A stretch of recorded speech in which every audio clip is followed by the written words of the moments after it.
Olá, amigos da TEB TV. Estamos iniciando mais um programa da série Estudo do Evangelho à Luz do Espiritismo. Estamos dedicando uma série de programas aos estudos das parábolas de Jesus contida no Evangelho segundo o Espiritismo. E hoje vamos explorar a parábola da figueira que secou. Para isso, nós estamos aqui hoje com os companheiros, o Marcos Bragato, o Edmar Júnior, o Saulo César e a companheira Ivete. Nós vamos então começar as nossas considerações, começando lendo o texto, né? E vamos pedir ao Edmar que nos faça, por favor, a leitura do texto. A parábola da figueira que secou, ela se encontra no Evangelho, uma das citações em Marcos, capítulo 11, versículos de 12 a 14 e de 20 a 23.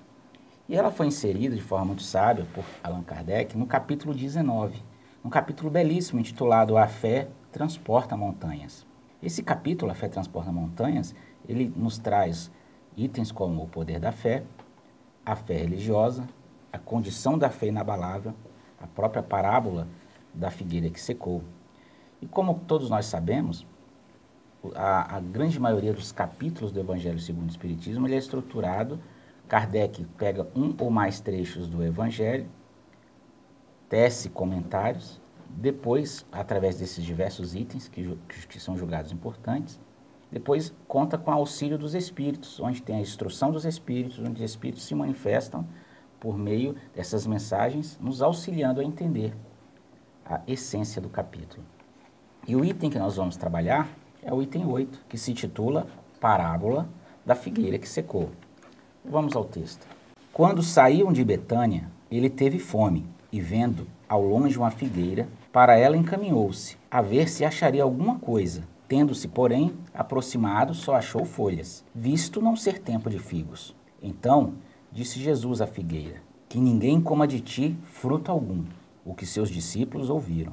No dia seguinte, ao passarem pela figueira, viram que secara até a raiz. Pedro, lembrando-se do que dissera Jesus, disse, Mestre, olha como secou a figueira que tu amaldiçoaste. Jesus, tomando a palavra, lhe disse, tende fé em Deus. Digo-vos, em verdade, que aquele que disser a esta montanha, tira-te daí e lança-te ao mar, mas sem hesitar no seu coração crente, ao contrário, firmemente de que tudo que houver dito acontecerá, verá que, com efeito, acontece. Marcos, capítulo 11, versículos 12 a 14 e 20 a 23.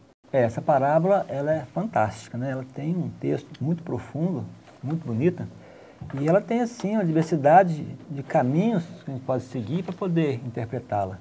Então, talvez o nosso desafio maior aqui vai ser escolher esse caminho, né, Saulo?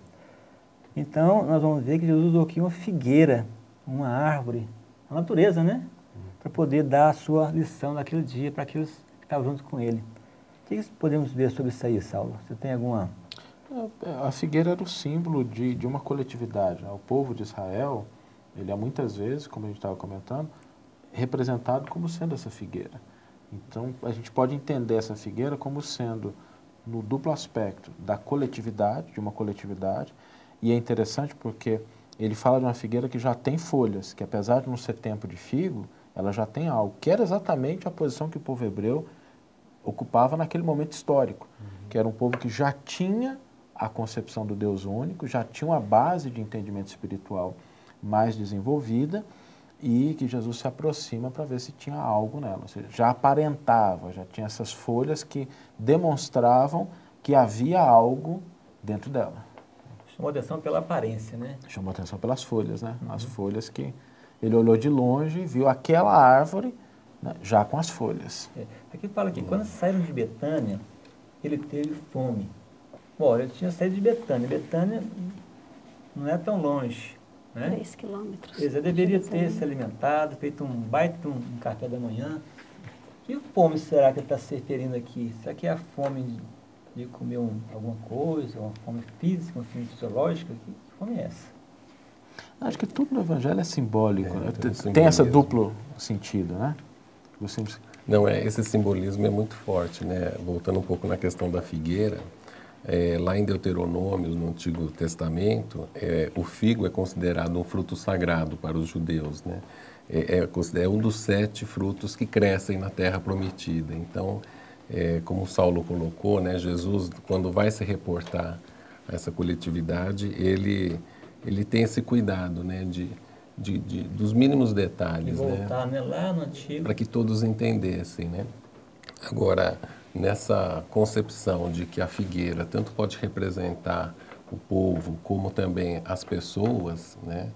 Então, essa fome, né, quando Jesus busca a figueira, então, nesse simbolismo, né, ele vem, na verdade, em busca de algo que ele já vislumbrava naquela figueira, né? Então, é preciso fazer essa transposição, né? Não se ater tanto à figueira, mas aí nós, né, nos colocarmos realmente no lugar da figueira. Eu acho que essa fome, ela representa uma necessidade, né? Então, Jesus estava passando, teve ali uma necessidade e aquela figueira não era época de figos, né? Mas ela se destacava, ela estava cheia de folhas. Então, já que ela se destacava das demais, ele se aproximou para ver se ela teria algo, né? Para atender aquela necessidade. Para atender. Então, o que chamou a atenção foi o quê? Ela, no meio de todas as outras árvores, estar diferente. Né? Está precoce, né? Está apresentando, está com uma aparência de quem já tinha algo a oferecer. Né? Para quem já sentiu fome, sabe que a fome materializa muito em nós uma vontade. Né? E neste capítulo, ele tem o item a fé humana e a fé divina, ele traz que quando se tem fé, isto é, a vontade de querer. Então, estava materializando uma vontade pessoal do Cristo, mostrando que Cristo tinha uma fé e uma vontade de querer. Ele estava buscando algo para satisfazer essa necessidade dele. Então, ele está nos materializando cada vez mais um pouco esse entendimento de fé. Essa vontade de querer algo, de acreditar que algum local tenha algo que possa suprir a sua vontade, a sua necessidade. Bom, aí nós vamos procurar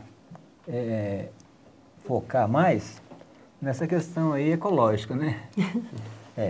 Porque Jesus era um professor, era um mestre, né? Ele dizia, mestre, sim, eu sou, né? E você imagina você andando num local quase que deserto, né? Um local com muitas figueiras, e de repente você está andando ali com os seus discípulos, pessoas que você quer deixar para eles, que estavam próximos já, inclusive, né? Isso foi nos dias quase já dele, talvez foi numa segunda, numa terça-feira, que antecedeu o dia, né? Da crucificação dele. E ele querendo preparar o pessoal para deixar, o pessoal preparado ali, né? Então, ele dá mais uns seus últimos ensinamentos. Então, imagina só, esse professor tem essa capacidade de ver uma árvore no meio das outras, sacando, vamos correr lá. Com certeza ele sabia que lá não tinha figos, não é verdade? Mas ele foi lá, levou, tá aqui, vamos ver se tem algo. E aí tirou essa grande lição que essa parábola nos traz.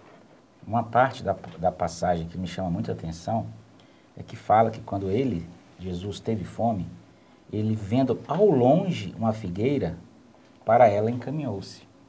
E esse ao longe tem muito significado, porque geralmente aquilo que nós enxergamos à distância, nós não temos a capacidade de observar os detalhes, de fazer diferenciações de características que podem nos diferenciar às vezes, né, de mostrar a realidade dos fatos. E ele vendo ao longe, algo chamou a atenção, e assim ele se encaminhou até a figueira. Porque a figueira já tinha folhas, né? Quando a gente olha o texto, ele diz, vendo ao longe uma figueira com folhas, né? Por que o texto destaca as folhas? Porque isso chamou a atenção, né? Aquela figueira ela tinha algo que na aparência já chamava a atenção, que a colocava diferenciada, que era, de novo, a posição do povo judeu naquela hora. Algo externo já diferenciava e que era possível observar ao longe. E era quase que um convite, né? Chamou a atenção. Muito. E o convite da necessidade, né, como o Zé Luiz estava falando. O convite da necessidade que, diante de uma situação, busca algo para satisfazer. Bom, vamos continuar comentando essa parábola. Vamos chamar um pequeno intervalo, já nós voltaremos.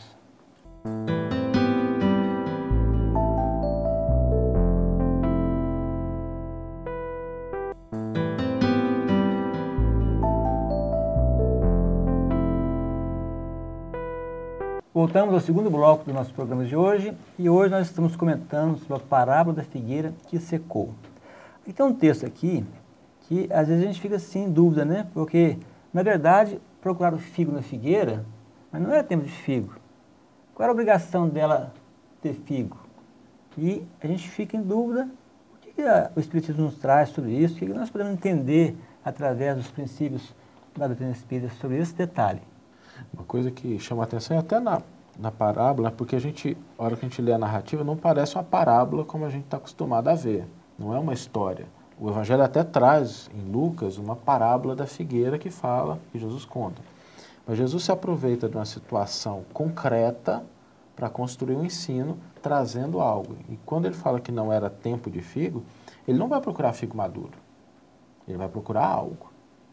Então, quando a gente olha do ponto de vista da doutrina espírita, né, é aquela lembrança. Se eu já tenho alguma coisa, se eu já me coloco numa posição em que eu apareço para a sociedade, ou para os meus, de alguma forma, como tendo alguma consistência, é natural que a vida vá me perguntar se eu realmente tenho algo. Então, se eu digo, sou espírita, ou se eu digo, sou católico, sou evangélico, professo uma determinada crença, uma coisa é o falar. A outra coisa é o que as pessoas vão encontrar dentro do meu coração quando se aproximarem de mim. É o que Chico Xavier dizia muito bem. Eu espero que as pessoas leiam o Evangelho no meu comportamento, no meu exemplo, naquilo que eu faço.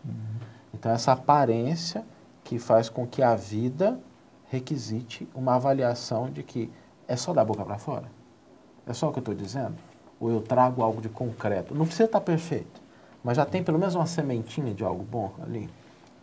É interessante que é um processo, né? Ou seja, a figueira, ela tem os seus períodos, né?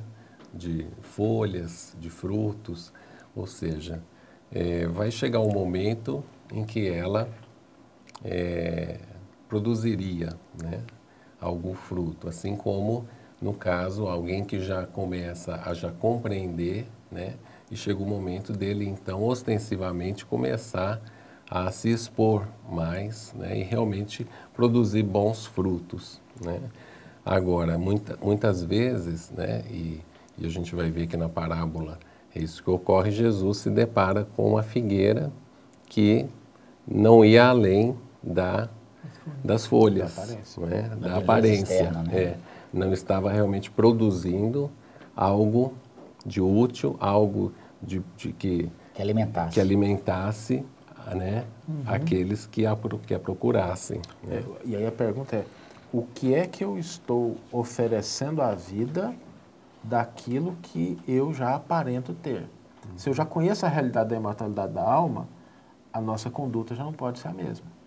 Se eu já falo de comunicabilidade com os espíritos, a minha conduta já não pode ser a mesma.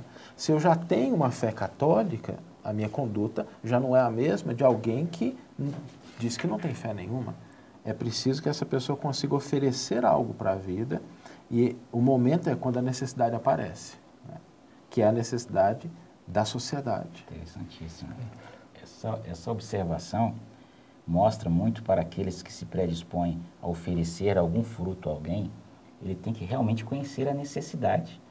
Que Cristo foi à figueira atrás de um figo e não da sombra. Porque se fosse da sombra, ela teria folhas para oferecer.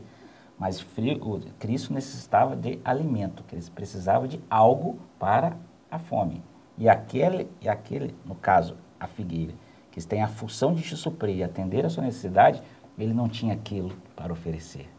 Então, todos aqueles que querem oferecer algo têm que conhecer a necessidade daqueles que são necessitados. Que no caso a figueira somos nós, né? E como Cristo se dirigiu à figueira, ele se dirige a nós nas diversas circunstâncias da vida, né? Quantas vezes a espiritualidade vem até nós também, quantas vezes o necessitado, o nosso próximo vem, e o que nós temos a oferecer? Nós conhecemos diante do dele? que a gente já recebeu, diante daquilo que a gente já aparenta possuir, né? Que frutos nós estamos oferecendo para saciar a fome. E também tem um fato importante aqui, que naquela época, quer dizer, nas figueiras, o comum é que primeiro dê o fruto e depois as folhas. Não é verdade? Então, primeiro dá as bebrazinhas, né, que é os frutos pequenininhos, depois que ela vai dar folha. Quer dizer, quando Jesus viu aquela árvore cheia de folhas, quer dizer, tem figos ali. Não é verdade? Então, essa parte também eu acho importante para a gente poder entender o contexto. Por que Jesus foi... Por que tinha muitas folhas e não tinha figo? É porque era comum. E se tivesse folha, ele tinha figo. E o Emmanuel, no Fonte Viva, capítulo 137 e também no capítulo 45, ele faz uma analogia do que significa essa folha. No primeiro ele diz o seguinte: não só pelas palavras, que podem simbolizar folhas brilhantes sobre o tronco estéril. E na outra ele diz: nossas aspirações elevadas são preciosas e necessárias e representam as folhas vivas e promissoras. Ou seja, essa folha deve ser algo que aponte ou para aquilo que nós de fato queremos, que estamos trabalhando para possuir, ou sinalização de que nós temos algo para oferecer. É interessante que a floração da figueira é interna, né? Ela não é uma floração. Por isso que ele precisava se aproximar, porque ele somente vendo as folhas ao longe, ele não sabia, assim, não saberia, observando de longe, se haveria realmente ali algo sendo produzido, né?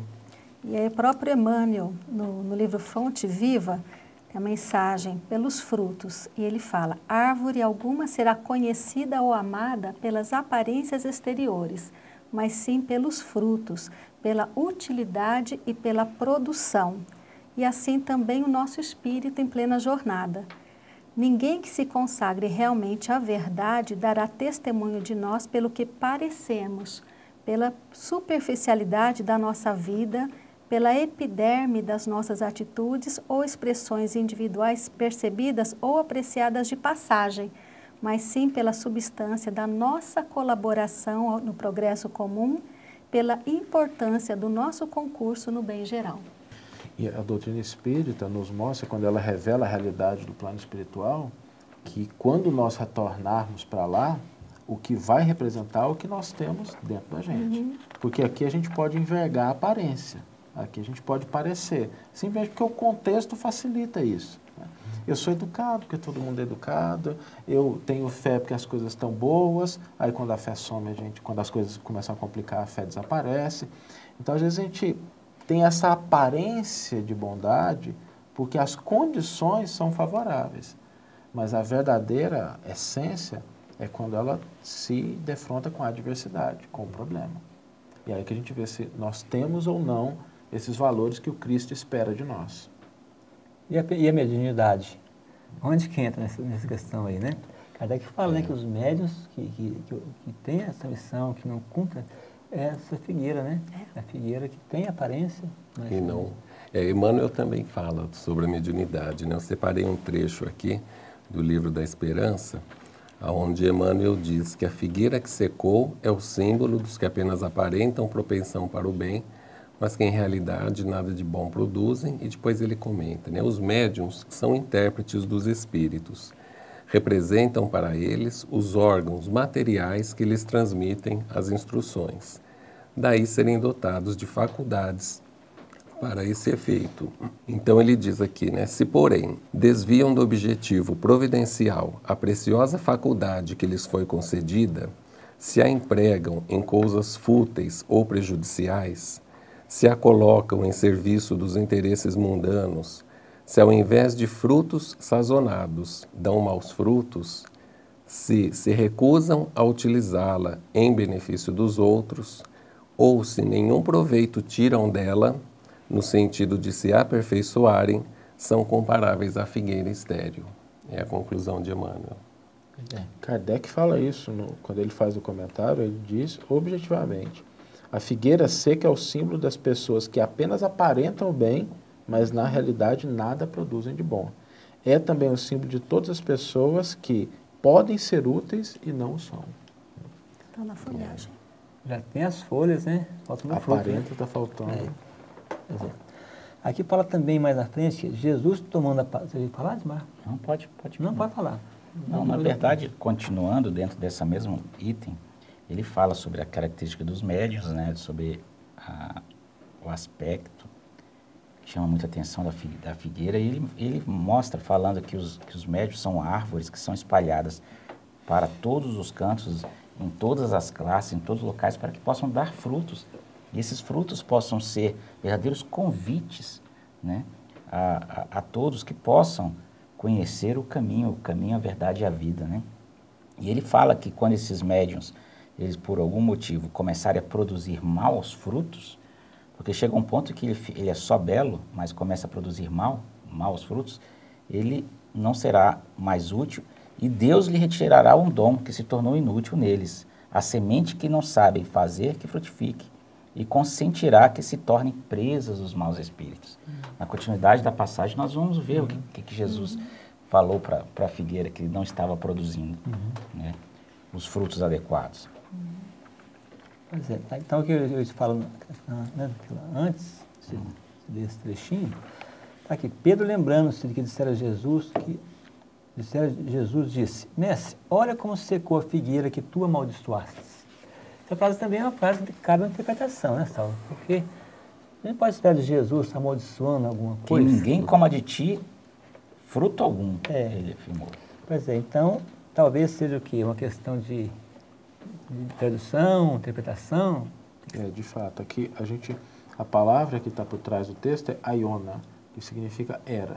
Quando Jesus diz, ninguém nunca mais cuida de ti, na verdade ele está dizendo assim, durante essa era, durante esse ciclo, essa figueira já não vai mais ser chamada a produzir fruto. Bom, nós estamos aqui estudando hoje a parábola da figueira que secou, que está lá no capítulo 19 do Evangelho segundo o Espiritismo, a fé que transporta montanhas. Está também em Marcos, né, 11, né, o Marcos Bragato, mas é o Marcos, São Marcos, e também em Mateus, capítulo 21. Nós vamos então fazer um breve intervalo e já nós voltaremos na conclusão desse estudo de hoje.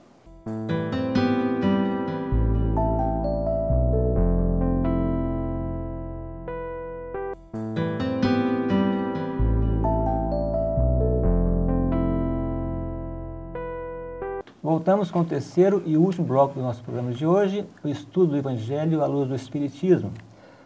E o estudo de hoje foi dedicado à parábola da figueira seca ou a parábola da figueira que secou. Tem outros nomes também, né, Saulo? Não podemos confundir com a figueira estéril, que já é uma outra figueira, né? Já é uma outra passagem. Essa sim, né? Seria uma parábola. Mas o tema de hoje é o que está em Marcos, capítulo 11, versículo 12 a 14, de 20 a 23. Vamos continuar então, nesse último bloco, fazendo as conclusões do nosso estudo de hoje. Acho que embora essas tenham parábolas e passagens diferentes, elas apontam para o mesmo sentido, né? Que é o que eu posso oferecer, o que eu já tenho para oferecer quando Cristo se aproximar de mim. Esse aqui é um ponto que a gente deve refletir, que é a atenção para a qual o texto chama. Mas se eu sou a figueira, quem é esse Cristo? Essa é uma pergunta, né, que está se aproximando. É que a gente poderia, se Jesus aparecesse na minha frente, eu faria tudo para ele, né? Não deixaria nada, é Jesus. Mas tem uma passagem do Evangelho que Jesus responde essa pergunta, porque ele diz assim, tive fome e me deste de comer. Tive frio e me vestistes. Estive preso e foste me visitar. E as pessoas que ouvem Jesus falando daquele jeito se assustam. Falam, mestre, quando é que você esteve nessa situação? E aí a passagem é um pouco mais longa, mas ele conclui dizendo assim, tudo o que fizerdes a um desses mais pequeninos, é a mim que o fareis. Então a gente pode fazer a interpretação de que quando alguém estende a mão precisando de algo que nós podemos oferecer, nós podemos entender que é o próprio Cristo estendendo a mão, pedindo que a gente já dê aquilo que a gente já aparenta poder ofertar. Ou seja, o Cristo, ele sempre está próximo de nós, né? Nós é que, na nossa cegueira, na nossa condição evolutiva, é que não muitas vezes nos apercebemos, né? Porque quando um irmão desses se aproxima de nós, nós sempre vamos ter a opção da escolha, né? A escolha de retribuirmos, estendermos a mão ou não. Muitas vezes não retribuímos, né? Recolhemos os braços, né? Então nós temos a escolha e aí, conforme as nossas escolhas, é que nós vamos então conseguir perceber melhor a presença do Cristo que sempre está ao nosso lado. Eu achei isso uma reflexão importante porque talvez uma das grandes dificuldades da nossa era seja sentir Deus próximo de nós, sentir a divindade próxima. Mesmo com a figura do Cristo, a gente fez isso. A gente começou a colocá-lo num pedestal tão alto que a gente já não enxerga a presença do Cristo no cotidiano das nossas vidas. E aí a gente não se sente responsável por uma atitude diferente. E o Espiritismo nos mostra que Deus atende às criaturas através das criaturas. É através das nossas relações que nós vamos manifestando essa presença divina que existe em mim para o outro e que eu recebo do outro isso também. Então, todas as vezes que a gente está numa situação concreta, nós estamos ali porque a divindade nos colocou naquela situação e que nós temos a possibilidade de oferecer algo para que aquela situação se torne melhor. Que seriam os frutos da alegria, da paciência, da tolerância, né? Aquele que aparece necessitado de alguma coisa. Lembrar sempre que a semeadura, ela não é obrigatória, né? Agora a colheita é. Então nós temos que ver que nós estamos colhendo o quê? Agora, interessante também é que a folhagem, ela é um estágio, né? Depois da folha vem o fruto. Então, o problema não é ter a folha. O problema é estacionar naquele estágio, não evoluir para o fruto, né? Então, quantas vezes a gente estaciona também no estágio, adiando as oportunidades de realização, de atendimento, né? De oferecer esses frutos que já temos condições de oferecer, né, para as pessoas, para quem está ao nosso lado. Então, é uma reflexão assim, muito profunda, principalmente para nós que já recebemos tanto, né, que temos, né, a responsabilidade em vista do conhecimento que já recebemos. E vamos assumir essa responsabilidade, né? E aí vem toda a ação, né, das leis naturais, das leis divinas, porque o progresso é uma lei natural. Então, o que seria o esperado? Que nós, né, cumpríssemos as etapas de folhas, das folhas, dos frutos, mas quando nós, né, aí, valendo-nos do nosso livre-arbítrio, muitas vezes, né, optamos por um outro caminho, que não aquele que seria o natural, então aí nós realmente nos colocamos numa situação de não naturalidade, né?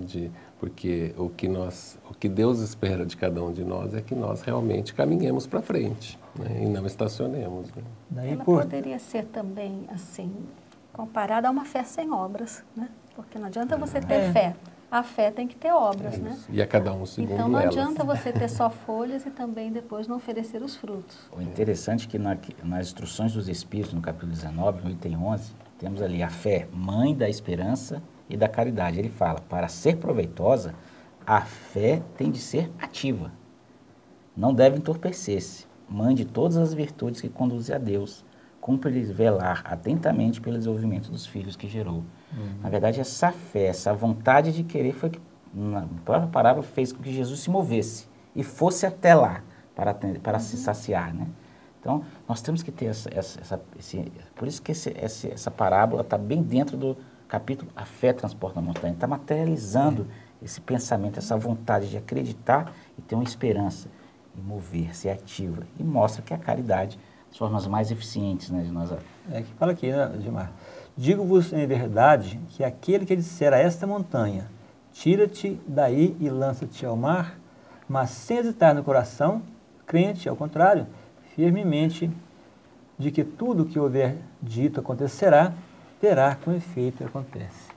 Então a gente, às vezes falta, né, a fé, a gente fala tanto que tem fé, mas às vezes nossa fé está indo tão miudinha, né? É uma fé circunstanciada. Né? Talvez o grão de mostarda está grande ainda, né, para a nossa fé. Mas eu queria também colocar a importância que é das pessoas que fazem palestras, né? Esses pastores que fazem os sermões, os padres da igreja, porque o que ele fala ali, ele está levando aquilo ali, né, para todo o seu público, de modo geral, digamos assim, seus fiéis. E aí, ele está só falando da boca para fora, ou será que ele pratica aquilo de verdade? Essa é uma questão que a gente tem que refletir sobre ela, né? E essa é interessante pelo local onde o encontro se dá, onde a cena se dá, que é a margem de uma estrada. Ou seja, não é dentro de uma sinagoga, que é a igreja da época. Né? Porque às vezes dentro do centro espírita, dentro da igreja, dentro da comunidade, é muito fácil a gente ter aquela... é ótimo, as pessoas favorece. Mas a grande prova que Jesus nos mostra nessa passagem é na rua. É onde a gente está no nosso cotidiano. É ali que, de fato, a gente vai aferir se realmente a gente tem esses valores ou se não. Se a gente só age bem porque todo mundo está agindo bem. A gente no centro espírita é uma maravilha, abraço para cá, abraço para lá, meu amiguinho, meu irmãozinho, né? Tudo no diminutivo, né? Chega lá fora, um cara sai no trânsito, dá uma fechadinha, igual você fala, uma fechadinha fraterna, né? O que acontece?